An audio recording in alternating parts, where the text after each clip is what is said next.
Buonasera a tutti ragazzi, come ben sapete, tra sabato e domenica c'è stata una scossa di magnitudo 4.1 ad Ascoli Piceno, quindi ancora la 3, diciamo la terra trema ancora, diciamo geologo, diciamo Emanuele Tondi, perché ancora si sentono queste scosse di terremoto nel centro Italia. In effetti questo geologo ascolano ha detto che questo evento sismico è dovuto ancora allo sciame sismico, diciamo quello del 2016.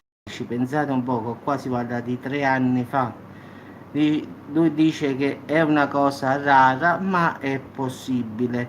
In effetti è una zona sismica, quindi dice che si deve convivere con questo fenomeno, però si può stare tranquilli solo se ci saranno abitazioni ed edifici fatti come si deve, perché lì è una zona altamente sismica e quindi vanno fatte anzi delle costruzioni antisismiche, quindi per essere sicuri, perché purtroppo lui ripete è una zona altamente sismica. In effetti questa è una scossa di terremoto che è uno sciame a distanza di lungo tempo, cioè sono 3 anni ragazzi, quindi lui le chiama scosse di assestamento lunghe, lo chiama aftershocks in inglese, quindi purtroppo è capitato da quel giorno, diciamo dal 24 agosto, è culminata a fine ottobre del 2016